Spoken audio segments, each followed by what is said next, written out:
Bonjour à tous et bienvenue pour mon nouveau C'est lundi, que lisez-vous?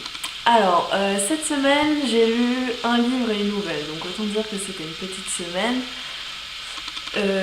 Voilà, donc je vous en parlais un petit peu la semaine dernière, je vous avais dit que j'avais lu un livre, que je lisais un livre avec une couverture très très kitsch. Donc voici, donc je ne sais pas si vous voyez très bien, admirer un petit peu ces dessins masculins avec toutes les tanettes de chocolat d'or. Donc j'ai lu Le Cowboy et la Lady de Zoé Archer aux éditions J'ai lu pour elle.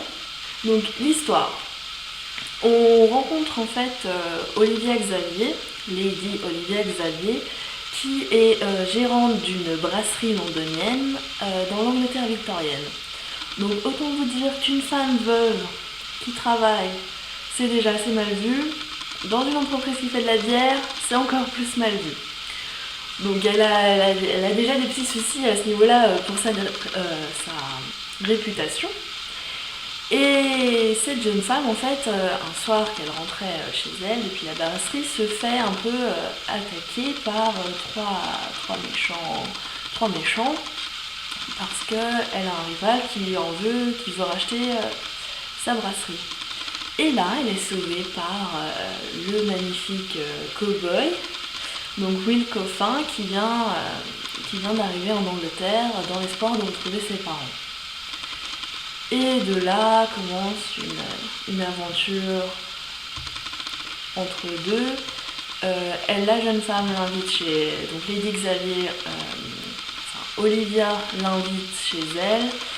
Il accepte et bien évidemment, quand deux personnes dans ce genre de roman vivent sous le même toit, ça peut arriver que l'événement...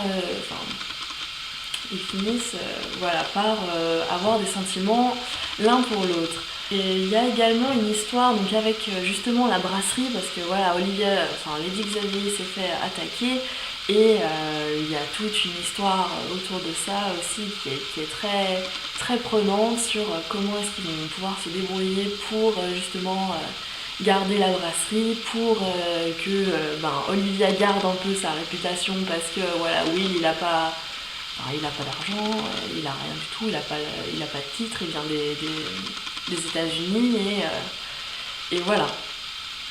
Donc mon avis, c'est une bonne petite romance qui se lit bien, qui se lit assez vite parce que vous voyez, il est pas très épais.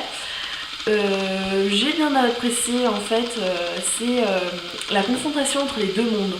C'est-à-dire le monde de Will et le monde d'Olivia qui n'est pas du tout le même.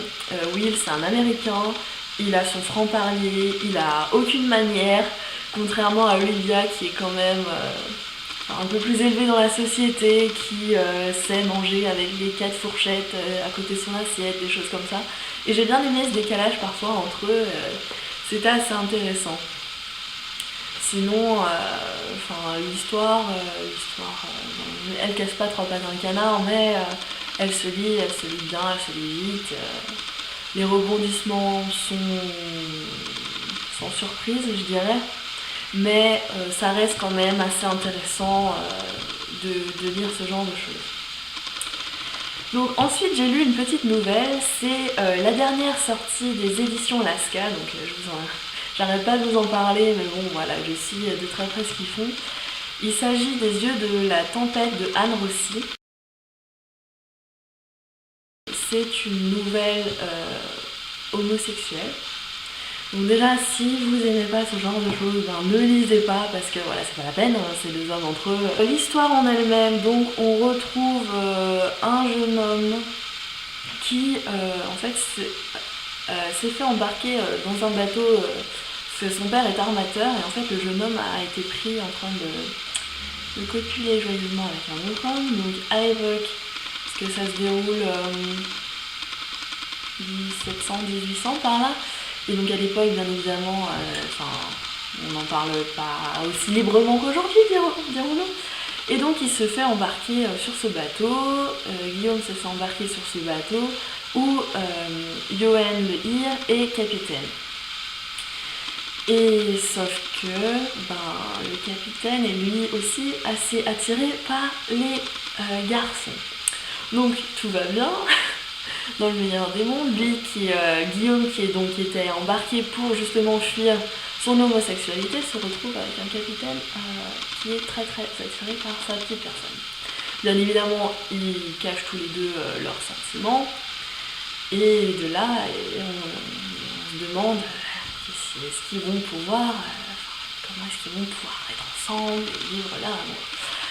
Alors, mon avis, alors j'étais super enthousiaste à cette nouvelle parce que déjà j'adore tout ce qui se passe sur les bateaux. Je sais pas pourquoi, j'habite en pleine montagne, mais les histoires comme ça, la mer et tout, enfin ça m'attire un petit peu. L'histoire entre Johan et Guillaume est très intéressante, donc déjà parce que le fait que ce soit deux hommes, que ce soit un amour interdit, c'est vraiment le point principal de l'histoire. Et ensuite, il y a des scènes de baston, de bataille, qui sont vraiment extrêmement bien écrites. J'ai vraiment... on sentait vraiment les mouvements des bateaux, on sentait l'abordage des pirates, on sentait vraiment tout, on sentait le sang, on sentait les gens qui se prenaient des coups de couteau, des balles. J'ai vraiment adoré cette nouvelle pour ça parce que voilà, je sais pas, il y a 15 000 mots, en 15 000 mots, c'est super dynamique quoi. On n'a pas le temps de souffler, c'est vraiment prenant. Une demi-heure de lecture et voilà, vous avez tout le panel des émotions. Moi j'ai vraiment adhéré, j'ai vraiment adoré. Voilà, donc Les yeux de la tempête d'Anne Rossier, franchement, lisez-la parce qu'elle est vraiment géniale. Et donc ma lecture en cours de la semaine, c'est Le choix d'une vie entre rêve et réalité de Astrid Lafleur.